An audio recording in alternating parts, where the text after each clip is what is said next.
The morning sun filtered through the tall oaks lining Whispering Pines Lane, casting long shadows over a row of identical beige-colored townhomes. This wasn't just any neighborhood, it was a well-manicured paradise, meticulously maintained by the Homeowners Association, or as residents jokingly called it, the HOA overlords. For most, the HOA was a harmless bureaucratic necessity, a monthly fee in exchange for clean sidewalks, trimmed bushes, and the illusion of suburban perfection. But for Daniel Harper, it had become something else entirely. It was the system that had failed him. It was the reason he was standing at the edge of his driveway, veins bulging, staring at a silver Nissan parked once again in his spot. That spot wasn't just a slab of concrete, it was his assigned parking, clearly marked Lot 24B in faded white paint. Daniel had lived at Pinebrook Estates for over 7 years. He paid his dues on time, shoveled his sidewalk in the winter, and even helped organize the annual BBQ. But since Ethan Russo moved in across the street 2 months ago, everything had changed.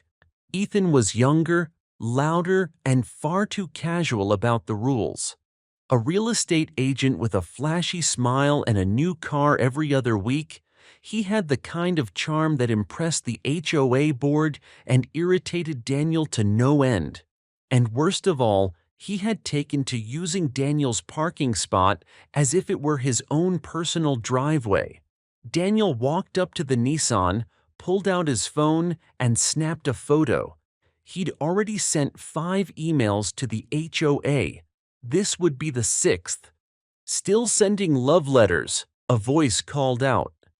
Daniel turned to see Ethan stepping out of his front door, holding a protein shake and flashing that same smug grin. "You know that's my spot," Daniel replied coldly. "Relax, man. I was just unloading groceries last night. Didn't want to block traffic."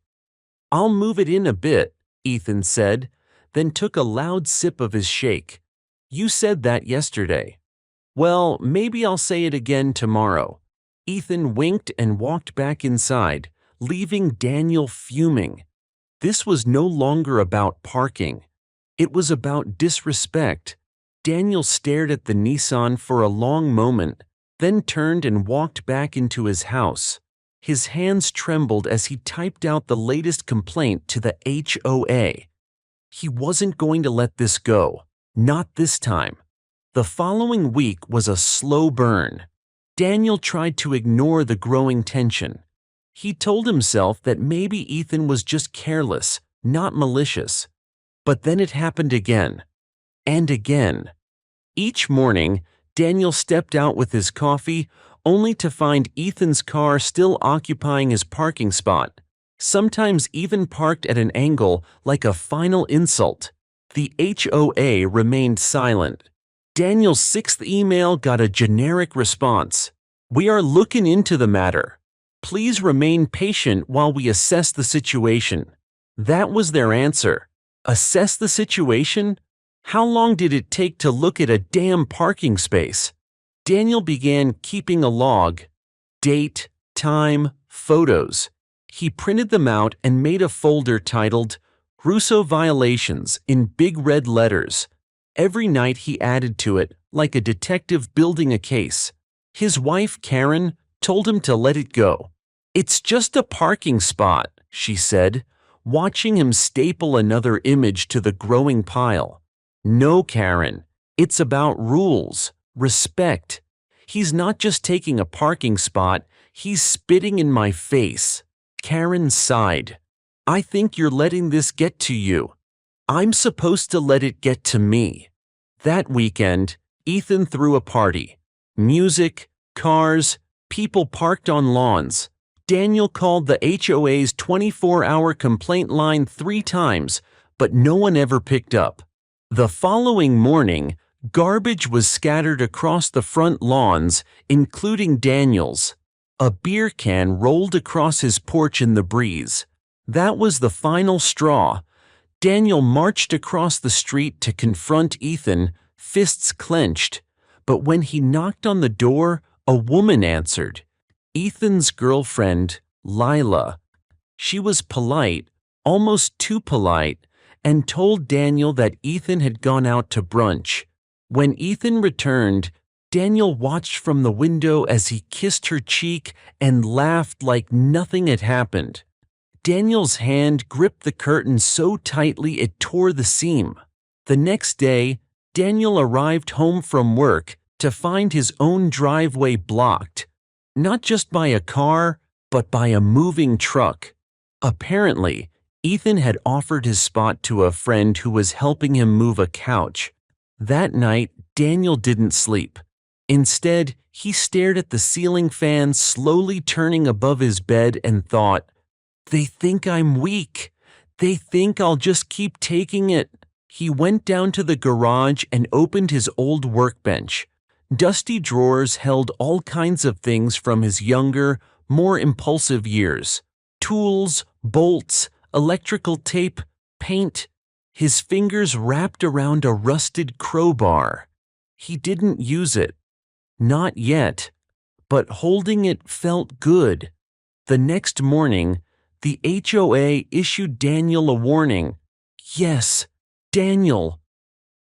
Apparently, Ethan had filed a complaint saying Daniel had acted aggressively and was causing an unsafe atmosphere. Daniel stood on his porch with the letter in one hand, his mouth hanging open. The hypocrisy was blinding. He had filed 6 complaints and gotten nothing. Ethan filed 1, and suddenly the HOA woke up. He took a deep breath. He knew what this meant. This wasn't a dispute anymore. This was a war. And wars don't end with letters. They end with acts. Daniel wasn't a violent man. He didn't drink much, never raised his voice in public, and paid his taxes on time. But the thing about ordinary men is, they break quietly, and they plan deeply. He spent the next few days smiling in front of his neighbors, waving politely to the mailman, trimming his hedges like nothing had changed. But inside, something was boiling. He had come to a simple conclusion. If the HOA won't enforce the rules, then I will. He started small. On Sunday night, under the cover of darkness, Daniel let the air out of Ethan's tires. Not slashed. He wasn't stupid. Just deflated enough to make Ethan late for his Monday morning meetings. Daniel stood behind his curtains, coffee in hand, watching Ethan curse and fumble with an electric pump. Strike 1. The next night, Daniel printed a dozen fake HOA violation notices. He carefully recreated the HOA's letterhead, tone, and formatting. Each one was a masterpiece of passive-aggressive legalese. Your property is not in compliance with the community's standards. Further violations may result in penalties. He left them in Ethan's mailbox, car windshield, and even taped one to his door.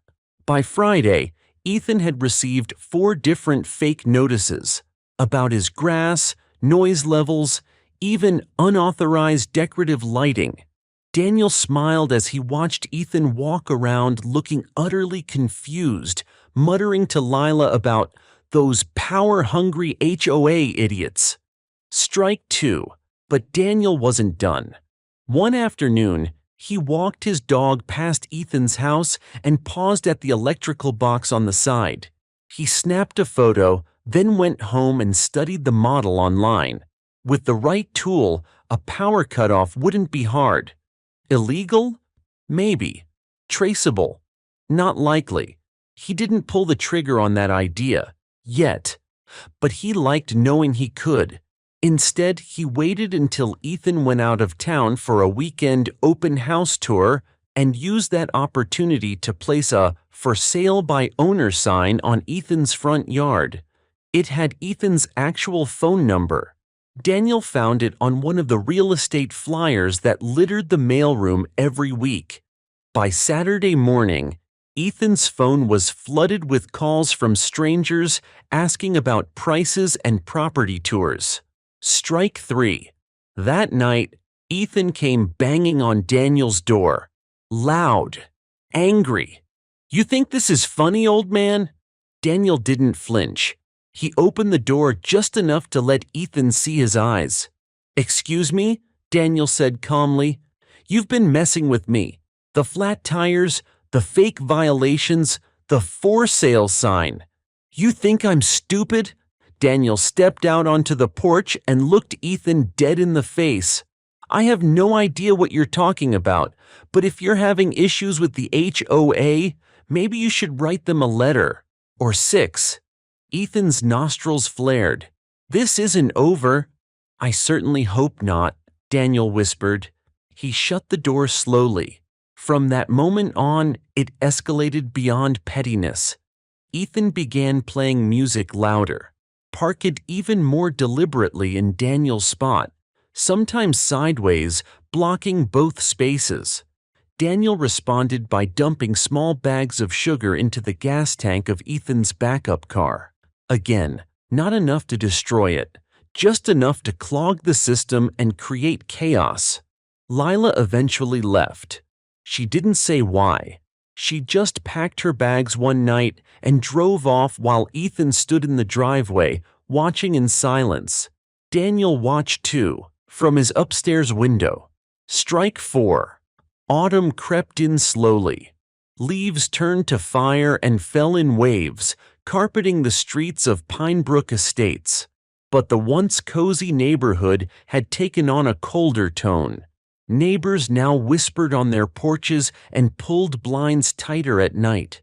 Something unspoken was brewing on Whispering Pines Lane, and in the center of it all were Daniel Harper and Ethan Russo, two men locked in a silent, escalating war, each waiting for the other to cross an invisible line. That line was about to be shattered. Ethan stopped smiling. He no longer waved at neighbors. The charm he once wore like armor had cracked under the weight of constant sabotage and suspicion. His car broke down again. Packages went missing from his porch. One morning he found "Park legally or pay" scratched into the hood of his new Audi. He blamed Daniel, of course. Everyone knew it, but he had no proof. He called the police once, trying to file a harassment report.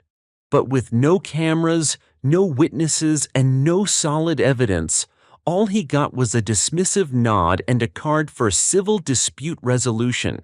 The HOA useless as ever. Daniel, on the other hand, felt vindicated, empowered.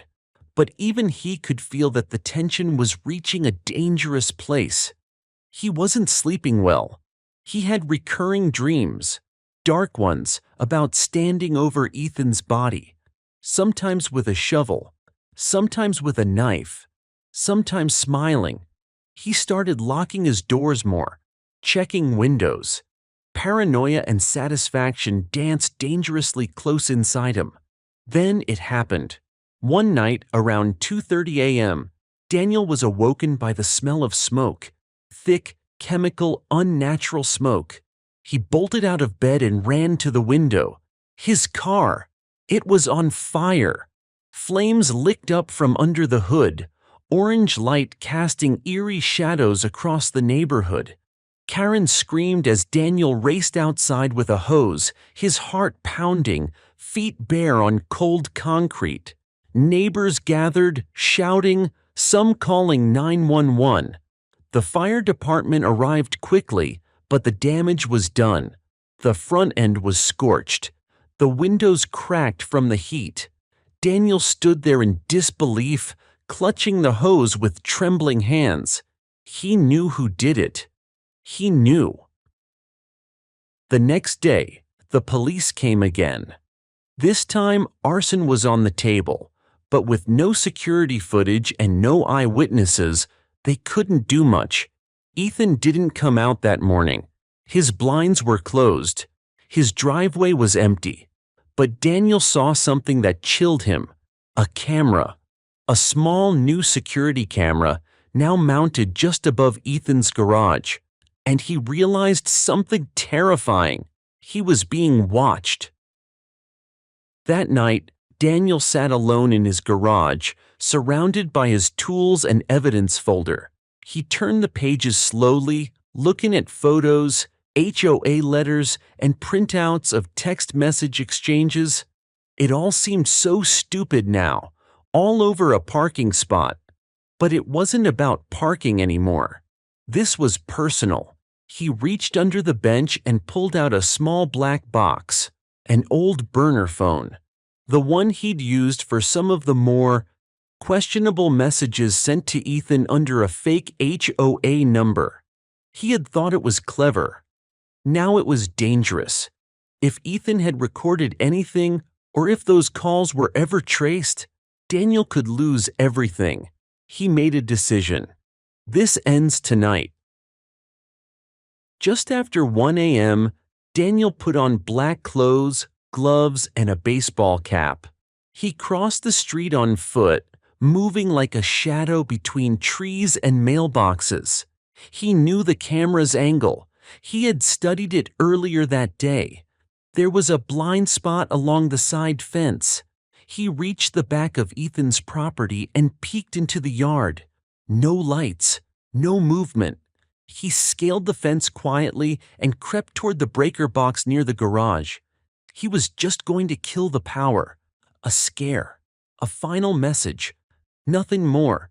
But as he reached for the panel, a voice cut through the dark. Freeze. A spotlight flicked on, mounted high on a pole. Daniel turned, blinded, hands up. Ethan stood there with a camera in one hand and a pistol in the other. You thought you were smart, Ethan said. His voice was steady, but his hand shook. You thought no one would notice your little games. Daniel didn't speak. He couldn't. I've got you on camera, Daniel. Trying to tamper with my house, trespassing.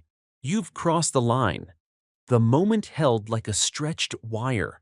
One wrong breath, and it would snap. Then Daniel did something unexpected. He smiled. You think this ends with a video? He said. You don't know me at all. And then, a loud crash. From across the street, both men turned. Daniel's garage was on fire. Again. Not from Ethan, but from someone. The sky burned orange above Pinebrook Estates as smoke rose from Daniel's garage, curling upward like a twisted ribbon into the night. The second fire in less than a week. 2 arsons, 1 block. The sirens were already screaming in the distance. Daniel's breath caught in his throat. He looked from the gun in Ethan's hand to the flames consuming his workshop across the street. For the first time in weeks, he wasn't thinking about revenge or parking spots. He was thinking about how easily he could die tonight. Ethan, still holding the pistol and camera, was clearly stunned by the fire. His mouth parted slightly. What the hell? Daniel used the moment. He bolted. Ducking behind the hedge, he sprinted back across the street toward his home. His heart pounded like a drum in his ears. Fire trucks arrived seconds later, flashing red and white against the chaos. Karen stood barefoot on the lawn, shouting. Neighbors gathered. Lights flicked on one by one. Pinebrook was officially awake. Daniel didn't speak to the police that night. He let Karen handle them. He sat on the front steps, staring at the ruins of his garage, trying to make sense of the surreal events. 2 fires. Neither he nor Ethan had started the second. So who did? The following day brought no peace. The fire marshal ruled the cause as arson again, but no suspects were named. No footage, no witnesses. Daniel checked Ethan's camera. It had captured Daniel sneaking onto the property, yes, but it also caught the flash and smoke from across the street just minutes later. Proof that Daniel couldn't have started the fire at his own house while sneaking into Ethan's backyard. Ethan, now unsure of his footing, lowered his tone. The gun disappeared. The threats stopped. He came over that evening, cautiously polite. "Look," he said, "I know we've had issues. But that fire, that wasn't me." Daniel looked him in the eye. "I believe you." It was the first honest moment they had shared since the war began. They sat in silence for a while on Daniel's porch, watching the charred beams still smolder. Then Ethan asked, "Who hates you enough to do that?" Daniel laughed darkly. "Well, the list has grown this year." But he had a thought, a gnawing suspicion. The HOA, not the board members directly, but maybe someone else. A third party, a neighbor watching all along. What if someone had been feeding the flames from both sides? Daniel spent the next few days in research mode. He went through every HOA notice he'd received since the dispute started, comparing dates and language. He noticed something odd. Most of his violations had come from a particular board member, Janice Holloway. Janice was the HOA secretary, a retired librarian with sharp eyes and a cold demeanor. She lived 3 houses down from Daniel near the cul-de-sac. She'd never had a run-in with him directly, but she always seemed to be watching. Not just him, everyone. Daniel started walking past her house at different times, pretending to walk the dog. He noticed her curtains twitch whenever he passed. Her garden was immaculate. Her mailbox had a small camera on it, and behind her house, tucked against the back fence, was a shed. Locked tight. Too clean. One night, Daniel snuck around and peeked in the narrow shed window. Inside were rows of filing boxes organized neatly. On one box, written in block letters, "Violations, active cases." Another read, "Enforcement, strategy."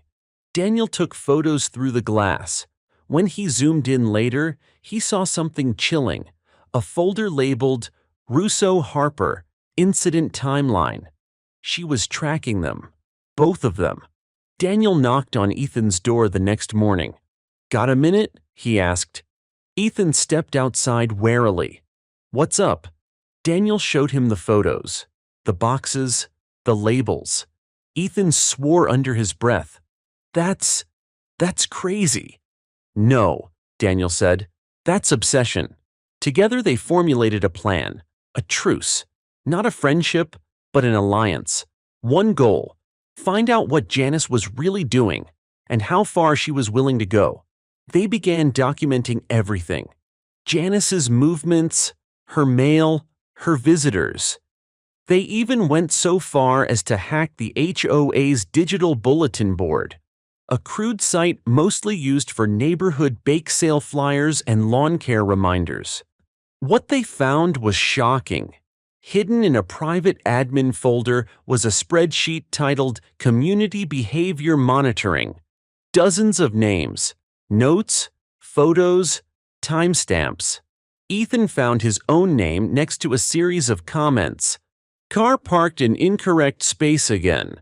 Possible intimidation tactic toward Harper." And Daniel, "Aggressive tone in emails. Watch for escalation." They weren't just being reported, they were being studied. Daniel and Ethan's uneasy alliance shifted the battlefield. No longer enemies, they were now reluctant partners in unmasking a hidden puppeteer controlling the neighborhood's chaos. They decided to attend the next HOA board meeting, a monthly gathering that had always been a boring formality, but now promised the potential for answers. On the night of the meeting, the community center was packed. The air smelled faintly of stale coffee and fluorescent bulbs. Residents whispered behind hands as Janice took the podium, impeccably dressed, her steely gaze sweeping the room. Daniel sat beside Ethan, their eyes locked on Janice. When the meeting began, She read the usual reports: landscaping violations, noise complaints, parking infractions. Her tone was calm but authoritative. Then came the Community Watch agenda item. Janice spoke about ensuring neighborhood safety and monitoring suspicious behavior. Words so bland yet so sinister now that Daniel knew the truth. After the meeting, Daniel and Ethan followed Janice discreetly as she walked to her car. She entered the same locked shed Daniel had spied on. They crept closer and overheard a muffled conversation. Inside the shed, two shadowy figures were speaking in hushed tones. "We've got to tighten control. The Russo incident is getting out of hand. We can't let the Harper situation escalate further. People are starting to ask questions." Daniel's heart raced. The HOA's Community Watch was a front for something far darker, a covert operation tracking and manipulating residents. Back home, Daniel and Ethan pored over the photos and notes. They realized the HOA was using data to pit neighbors against each other, like chess pieces in a game controlled by Janice and her accomplices. Determined to expose the truth, they hacked the HOA's internal emails and discovered communications between Janice and a private security firm hired to install hidden cameras and monitor problematic residents. But then, the most chilling email came through. Subject: Final warning. Harper and Russo. They have become liabilities. Recommend escalation to remove influence from community. Proceed with caution. Daniel slammed his fist on the table. This isn't just about parking anymore. They want us out. Permanently. Ethan nodded grimly. We have to fight back, but smart. Not with fire or threats. With proof the vendetta had turned deadly serious. The following days were a blur of late-night strategy sessions and covert surveillance. Daniel and Ethan pooled their resources, sharing passwords, cameras, and notes. They weren't just neighbors anymore. They were partners on a mission. Daniel, whose background in IT gave him an edge, managed to infiltrate deeper into the HOA's digital systems. Hidden files revealed payment records to shadowy security firms and strange invoices labeled community stability measures. Ethan focused on gathering testimonies. He spoke quietly to other residents who had faced similar harassment, neighbors whose complaints had been dismissed or buried by the HOA board. The parking dispute was just the surface of a much wider campaign of intimidation and control. One evening, as they met at Ethan's house, Karen expressed her fears. "I don't know how much more of this we can take," she said, clutching her coffee cup. "This neighborhood is turning into a nightmare." Daniel nodded. "But if we don't fight back, they win." They devised a plan to confront Janice at the next HOA board meeting, armed with irrefutable evidence and support from other residents. On the night of the meeting, tension was thick enough to cut with a knife. Daniel presented a detailed slideshow showing the surveillance setup, financial records, and emails recommending removal of problematic residents. The room erupted in gasps and murmurs. Janice's face hardened as she was cornered by undeniable proof. Before she could respond, a knock came at the door. Two uniformed officers entered with a warrant. Based on the evidence Daniel and Ethan had anonymously forwarded to the county attorney, Janice was arrested on charges of illegal surveillance, harassment, and conspiracy to intimidate residents. As she was led away in handcuffs, the room exhaled a collective sigh of relief. The vendetta was finally over. Daniel and Ethan stood side by side outside the community center, bruised but victorious. They had survived the HOA war, and maybe, just maybe, Pinebrook Estates could heal. The weeks after Janice's arrest felt surreal. The neighborhood slowly returned to a quieter rhythm, the oppressive tension lifting like morning fog. The HOA board was dissolved and reformed with new transparent members.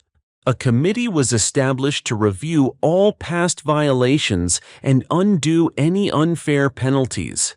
Daniel and Ethan, once bitter enemies locked in a petty parking war, had become unlikely heroes, their alliance a symbol of unity against corruption. But the scars ran deep. Daniel's garage was still charred, a permanent reminder of how far the vendetta had spiraled. Repairs took months and cost a small fortune, but Karen insisted it was worth it to reclaim their home's peace. Ethan moved his car to a designated spot far from Daniel's driveway, a silent truce in their ongoing coexistence. At the neighborhood block party celebrating the new HOA, Daniel gave a quiet toast. To neighbors who choose to stand together, not tear each other apart. Karen smiled warmly beside him,